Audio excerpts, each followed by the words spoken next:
আমার মনে অনেক বড় কষ্ট। গতকাল থেকে আমি আপনাদের নোয়াখালী জমিনে এসেছি। সমীর হাট একটা আমার মাহফিল ছিল। ও আল্লাহর বান্দা ভালো মতো বুঝো, প্রাইভেট মাদ্রাসা বাড়ার উপর চলে। এই বাটপাট, এই কুলাঙ্গার আমাকে দাওয়াত দিয়ে এনে পোস্টার আমার নাম ব্যবহার করে মানুষ থেকে টাকা নিয়ে আমাকে আমার গাড়ির মধ্যে সময় দেরি হয়ে গেল, আমাকে বয়ান দিল না। মনে অনেক কষ্ট। আবার আজকে আসরের পরে বয়ান করার জন্য ঢাকায়। আমার বয়ান হলো এইখানে, আমি কিভাবে ওইখানে যাব? ঠিক কি না? তাহলে আলেম জাহান নামে যাবে কেন? বক্তা জাহান নামে কেন? মানুষকে দেখানোর জন্য বয়ান করে, টাকা পাওয়ার জন্য কন্ট্যাক্ট করে বয়ান করে। ঠিক কি না? কন্ট্যাক্টকারী বয়কট করতে হবে। কি করতে হবে? আল্লাহর জন্য দাওয়াতি কাজ করবে, ইসলামের কাজ করবে।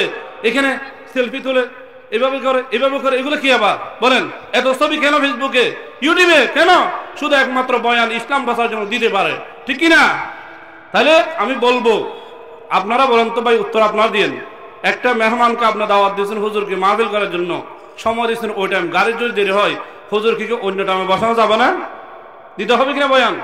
নাকি আপনি বয়ান না দিয়ে দৌড়া দিবেন, টাকাও দিবেন না, গাড়ি ভাড়া দিবেন না, বয়ান দিবেন না? এই বিহারি তোমাকে শিখে থেকে।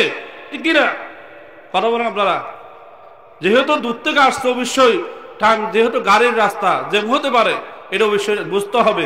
পরবর্তী অন্য বক্তাকে বসাইয়া যিনি আসছে ওনাকে যে কোনো মুহূর্তে একটা টাইম দিতে পারে কিনা? এই জন্য আমি বলবো, যারা দাওয়াত নিবেন, আমাদেরকে যারা দাওয়াত দিবেন, 1 ঘন্টা সময় দিতে হলে আনবেন। লোকজন যদি ভরপুর না থাকলেও সমস্যা নাই। কত হলো দিনের কথা খালি মাঠও বলা যায় আল্লাহর জন্য, যেহেতু মা বোনে শুনতেছে, এই যে আপনারা শুনতেছেন। ঠিক কিনা? কিন্তু দিনে দাওয়াত দিতে হবে। তবে দাওয়াত দিয়ে মানুষকে কষ্ট দিবেন না, এটা মুসলমানের কাজ নয়। ঠিক কিনা বলেন? এগুলো বাংলাদেশে অনেক জায়গায় হচ্ছে। এই যে তাহসিনুল কোরআন ইন্টারন্যাশনাল মাদ্রাসা আপনাদের ছবির হাট, তাহলে এগুলো ঠিক হয় নাই, হয়েছে ভাই?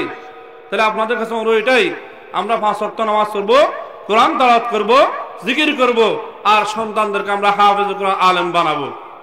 হাদিস আছে, আমি শিয়ার মাধ্যমে বলেছি, जिसे शख्स की औलाद हुई हाफिज कुरान महशर में मिलेगा उसे ताज तरहशा।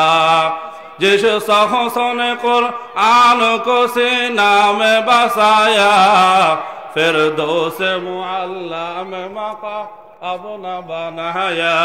10 अहले जहन्नम की सुफारिश वो करेगा फिर 200 में लेकर वो उन्हीं साथ चलेगा।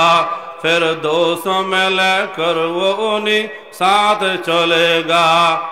যারা নিজের সন্তানকে হাফেজ কোরআন বানাবেন, আলেম বানাবেন, যদি আমল ওয়ালা হয়, আল্লাহ ওয়ালা হয়, জান্নাতি হয়, এরা সুপারিশ করে 10 জন ব্যক্তি যাদের উপর জাহান্নাম ওয়াজিব হয়ে গেছে এর সাথে জান্নাতে নিয়ে যাবে। সবাই সুবহানাল্লাহ ওয়া আখির দাওয়ানা আলহামদুলিল্লাহি রাব্বিল আলামিন।